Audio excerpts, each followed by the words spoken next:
Hello मित्रों, स्वागत है તમારું એક નવા એડિટિંગ વિડીયોની અંદર। તો આજે આપણે વિડીયો એડિટ કરવા નથી, બટ આજે આપણે એડિટ કરવાના છીએ ફૂલ સ્ક્રીન સ્ટેટસ માટેનો લોગો। તો વિડીયોને સ્કીપ કર્યા વગર એન્ડ સુધી જોજો, અને તમે વિડીયોને સ્કીપ કરીને જોશો તો તમારું લોગો એડિટિંગનું કંઈ પણ એક સ્ટેપ મિસ થઈ જશે। તો તમે વિડીયોને સ્કીપ કર્યા વગર એન્ડ સુધી જોજો, અને ચેનલ પર નવા હોય ને પહેલી વખત આવ્યો તો ચેનલને સબસ્ક્રાઈબ પણ કરી દેજો। અને તમને આ લોગો એડિટિંગની અંદર તમને કંઈ પણ સ્ટેપ ગમે તો વિડીયોને એક લાઇક પણ કરી દેજો। તો ચલો अब વિડીયોને શરૂ કરીએ।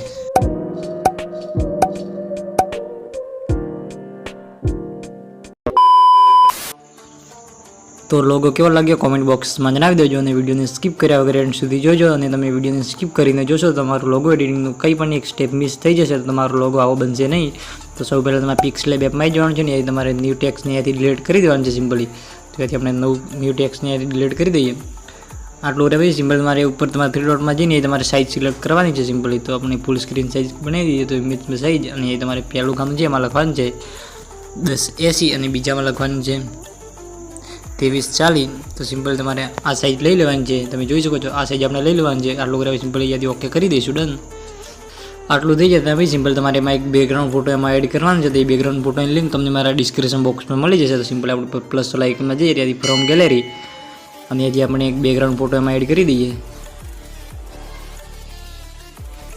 સિમ્પલ। આ બેકગ્રાઉન્ડ ફોટો એમાં એડ કરી દેવાનું છે, અને અહીંયા ફોટોની લિંક તમને મારા ડિસ્ક્રિપ્શન બોક્સમાં મળી જશે। અને એ તમારે આગળ આવવાનું છે ને, એ તમારે સાઇઝવાળા ઓપ્શનમાં જઈ અને એ તમારે સાઇઝ એની 100% કરી દેવાની છે સિમ્પલ। આ રીતે કર્યા પછી સિમ્પલ તમે ઉપર પેજવાળા ઓપ્શનમાં જઈને એ તમારે એને લોક કરી દેવાનું છે, એટલે એની જગ્યાએથી હટે નહીં સિમ્પલ। આ રીતે લોક કરી દઈશું। હવે આટલું થઈ જાય ને પછી સિમ્પલ એ વાળા ઓપ્શનમાં આવીને ત્યાંથી તમારે પ્લસવાળા આઇકનમાં જઈને ન્યૂ ટેક્સ્ટને એડ કરીશું। આ રીતે થઈ જાય ત્યાં પછી સિમ્પલ તમને ત્યાંથી એડિટવાળો ઓપ્શન જોવા મળશે, એમાં જઈને તમારી ચેનલનો જે પહેલાં બે અંક હોય ABCD તમારે લખી દેવાનું છે। હું સિમ્પલ લખું છું SC સતીશ ક્રિએશનના, આ રીતે લખી દેવાનું છે ને એથી ઓકે કરીશું। અને એની સાઈઝ થોડી આ રીતે મોટી કરવાની છે સિમ્પલી।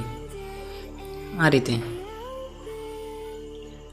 રીતે મોટી કરી દઈશું। અને હવે આપણે જે એસ છે એમાં આપણે વ્હાઇટ કલર રાખવાનો છે, અને જે બાજુનો છે એમાં વાદળી કલર કરી દેવાનું છે, બ્લુ કલર। તો સિમ્પલી આ કલરવાળા ઓપ્શનમાં જઈ અને એ તમારે કલર આ રીતે કરવાનું છે। નીચે તમને સેટિંગનું ઓપ્શન જોવા મળી જશે, તેમાં જઈને તમારે આ રીતે સેટિંગ કરવાનું છે નીચે।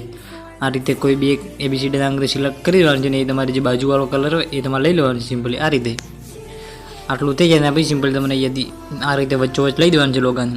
આટલું થઈ જાય ને પછી સિમ્પલી આપણે એમાં ફોન્ટ એડ કરવાની છે સિમ્પલી। તો અહીંયાથી AB વાળા ફોન્ટવાળા ઓપ્શનમાં જઈ અને એ તમારે માય ફોન્ટવાળા ઓપ્શનમાં જઈને એ તમારે એમાં 2 ફોન્ટ એડ કરવાની છે। એ ફોન્ટની લિંક તમને મારા ડિસ્ક્રિપ્શન બોક્સમાં મળી જશે। સિમ્પલી આપણે એમાં એક ફોન્ટ એડ કરી દઈએ।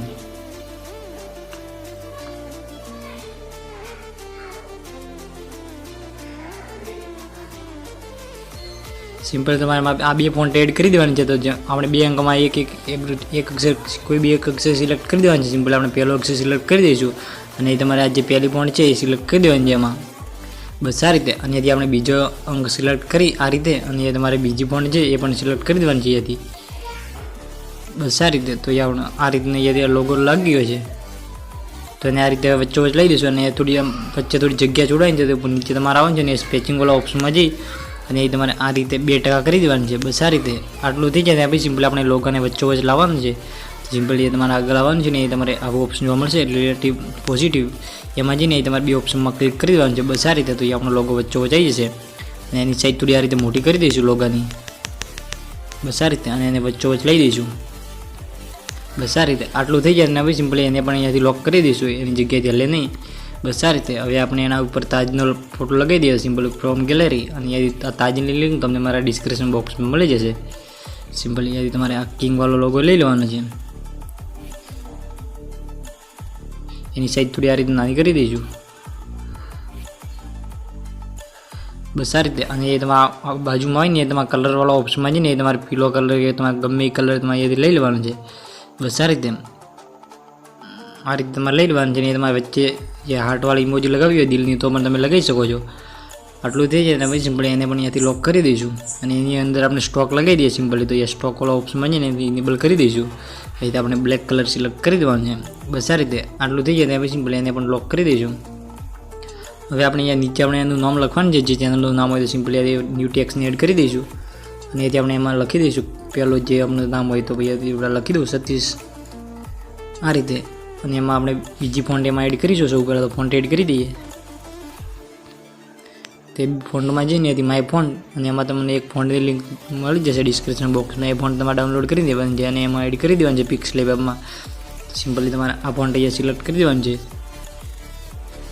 બસ આ રીતે. અને એને થોડી આ રીતે મોટી સાઇઝ કરી અને નીચે લઈ સેટ કરી દઈશું બસ આ રીતે. અને એને પણ અહીંયાથી આ પેજવાળા ઓપ્શનમાં જઈને લોક કરી દઈશું. હવે આપણે આ બાજુ બીજું પણ કરેક્શનવાળો લોગો લગાવી દેવાનો છે. સિમ્પલી અહીંયાથી એડ કરી દઈએ ન્યૂ ટેક્સ્ટને અહીંયાથી લખી દઈએ કરેક્શન આ રીતે. અને અહીંયાથી આપણે જે બાજુનું કલર છે બ્લુ, તો એ બ્લુ કલર આપણે એમાં સિલેક્ટ કરી દેવાનું છે સિમ્પલ, એટલે આપણું આ વ્હાઇટમાં દેખાય સિમ્પલી આ રીતે. અને જે આપણે જે પહેલાં નામમાં ફોન્ટ સિલેક્ટ કરી એ ફોન્ટ આમાં પણ સિલેક્ટ કરી દેવાનું છે સિમ્પલી. તે ફોન્ટ આપણે એમાં લઈ લઈએ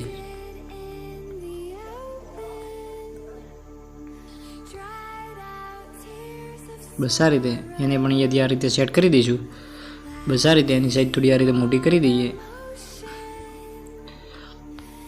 બસ આ રીતે. અને એને પણ અહીંયાથી આપણે લોક કરી દઈશું બસ આ રીતે. આટલું થઈ જાય ને પછી સિમ્પલી આપણે અહીંયા નીચે આપણે મ્યુઝિકવાળા સિમ્બોલ લગાવવાના છે. સિમ્પલી આપણે એ સિમ્બોલની લિંક તમને મારા ડિસ્ક્રિપ્શન બોક્સમાં મળી જશે. સિમ્પલી આપણે ફ્રોમ ગેલેરી અને અહીંયાથી આપણે એમાં સિમ્બોલ એડ કરી દઈએ સિમ્પલી. આ સિમ્બોલ એમાં એડ કરી દેવાનું છે. અને એના તો આ બાજુ તમારે લગાવવો હોય તો સિમ્પલી એમાં વ્હાઇટ કલર લેવાનો છે. અને વ્હાઇટ કલરમાં લગાવો તો સિમ્પલ તમે આમાં બ્લુ કલર સિલેક્ટ કરી દેવાનું છે સિમ્પલી આ રીતે. અહીંયાથી આપણે કોપી કરી દઈશું બસ આ રીતે. એની સાઈડ થોડી આ રીતે નાની કરી દઉં બસ આ રીતે. અને અહીંયાથી વ્હાઇટમાં ના દેખાય તો સિમ્પલ તમારે બ્લુ કલર લઈ લેવાનું છે. કલરવાળા ઓપ્શનમાં જઈને અહીંયાથી ઇનેબલ કરી અને તમારે બ્લુ કલર લઈ લેવાનું છે નીચેથી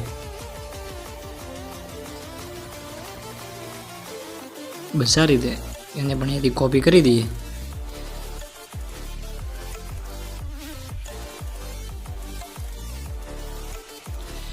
બસ આ રીતે. આ રીતે એમાં આપણે હાર્ટવાળા ઇમોજી પણ લગાવી દેવાનું છે મ્યુઝિકવાળા, તો એને પણ અહીંયાથી લોક કરી દઈશું બધાને બસ આ રીતે. આટલું થઈ જાય ને પછી સિમ્પલી આપણે અહીંયાથી આ જે ટેક્સ્ટ છે એમાં આપણે સ્ટોક લગાવવાની છે સિમ્પલી એની સ્ટોક. તો સિમ્પલી આપણે એ નામમાં આવી જઈશું અને અહીંયાથી આપણે એ વાળા ઓપ્શનમાં આવીને અહીંયાથી તમે બાજુમાં આવશો તો તમને એ ઓપ્શન જોવા મળશે સ્ટોકવાળું. તો સિમ્પલી આપણે સ્ટોકવાળા ઓપ્શનમાં આવી જવાનું છે ને એને ઇનેબલ કરી દઈશું બસ આ રીતે. તો અહીંયાથી આપણે જે બીજું નામ છે કરેક્શન એમાં પણ આ રીતે ઇનેબલ કરી દઈશું સ્ટોકને બસ આ રીતે. આટલું થઈ જાય ને પછી સિમ્પલી આપણે અહીંયાથી આપણે એક એમાં દિલવાળું ઇમોજી પણ લગાવી દઈએ. તો સિમ્પલી અહીંયાથી એડિટવાળા ઓપ્શનમાં જઈને આપણે દિલ લઈ લઈએ સિમ્પલી આ રીતે. અને એને આ રીતે કિંગવાળો લોગો છે એની વચ્ચે લઈને સેટ કરી દઈશું બસ આ રીતે. અને એને પણ અહીંયા શેડો લગાવી દઈએ સિમ્પલી. તો આ બાજુ આવવાનું છે ને સ્ટોકવાળો ઓપ્શનમાં જઈએ એને ઇનેબલ કરી દઈશું શેડોમાં હજુ આ રીતે શેડોને ઇનેબલ કરી દઈશું બસ આ રીતે. આટલું થઈ જાય ને પછી સિમ્પલી આપણે અહીંયા પેજવાળા ઓપ્શનમાં આવવાનું છે સિમ્પલી આ રીતે. અહીંયા પેજવાળા ઓપ્શનમાં આવવાનું છે. તમે નીચે આવશો તમને આ ટાઈપનો ઓપ્શન જોવા મળશે તો એમાં તમારે સિલેક્ટ કરવાનું છે આ રીતે. અને અહીંયાથી તમારે આ બાજુથી બધા જેટલા આપણે મટીરિયલ એમાં એડ કર્યું બધાને અહીંયાથી ટીક કરી દેવાનું છે સિમ્પલી આ રીતે. સિમ્પલી એમાં આ રીતે આપણે ટીક કરી દેવાનું છે. અને આ ટીક થઈ જાય તો પછી સિમ્પલી આપણે અહીંયાથી નીચે જઈએ અને તમારે અહીંયાથી આ જોઈન્ટવાળો ગ્રુપ બનાવી દેવાનું છે એમાંથી બસ આ રીતે. તો યા તમારે આવું ઓપ્શન આવશે તો સિમ્પલી તમારે ઓકે કરી દેવાનું છે ઓકે બસ આ રીતે. આટલું થઈ જાય ને પછી સિમ્પલી આપણે એને લોગોને સિલેક્ટ કરી દેવાનું છે. અને એ તમે બાજુમાં આવશો તો એ તમારે નીચે તમારે આ ઓપ્શનમાં આવી જવાનું છે સિમ્પલી. અને એમાં જઈ અને એ તમે બાજુમાં આવવાનું છે અને એ તમને એક ઓપ્શન જોવા મળશે કલર ફિલ્ટર્સ. તો એમાં તમારે જવાનું છે ને એ તમારી જે પહેલી લાઈન છે ને તમે આ બાજુ ખેંચશો એટલે તમારે આ રીતે એમાં કલર ચેન્જ થઈ જશે. તમે અહીંયાથી તમને જે કલર પસંદ આવે એ કલરમાં તમે અહીંયાથી લોગોને એક્સપોર્ટ કરી શકો છો. તો હું અત્યારે આ કલર રાખું છું અને સિમ્પલી એ તમારે ઉપર એક્સપોર્ટવાળા ઓપ્શનમાં જઈને અહીંયાથી એને ફૂલ એચડીમાં અને લોગોને એક્સપોર્ટ કરી દેવાનું છે સિમ્પલી આ રીતે. એક્સપોર્ટવાળા ઓપ્શનમાં જઈને અહીંયાથી સેવ એઝ ઇમેજ સિમ્પલી તમારે બીજો ઓપ્શન હશે એમાં સિમ્પલ તમારે અહીંયાથી કસ્ટમમાં છે સિમ્પલ તમારે અલ્ટ્રા કે ડિફોલ્ટમાં કરી દેવાનું છે. સિમ્પલી અલ્ટ્રા કરી દઉં છું અને અહીંયાથી તમારે સેવ ટુ ગેલેરી. તો અહીંયા આપણો લોગો ગેલેરીમાં સેવ થઈ ગયો છે. તો અહીંયા આપણો આ ટાઈપનો લોગો બનીને રેડી થઈ ગયો છે. અને મેં એમાં જેટલી ફોન્ટ અને જેટલા પીએનજી લોગો બધું એડ કર્યું એ બધું મટીરિયલની લિંક તમને મારા ડિસ્ક્રિપ્શન બોક્સમાં મળી જશે. અને તમને એ મટીરિયલ ડાઉનલોડ કરતા ના આવડે તો ડિસ્ક્રિપ્શન બોક્સમાં એક વિડીયોની લિંક મળી જશે કે મટીરિયલ કેવી રીતે ડાઉનલોડ કરવું. તો વિડીયો તમે પૂરો જોઈ લેજો એટલે તમારું મટીરિયલ ડાઉનલોડ થઈ જશે. તો અહીંયા આપણો લોગો બની રેડી થઈ ગયો છે. તો હવે આપણે મળશું એક નવા વિડીયો એડિટિંગની અંદર. તબ તક કે લીએ રાધે રાધે.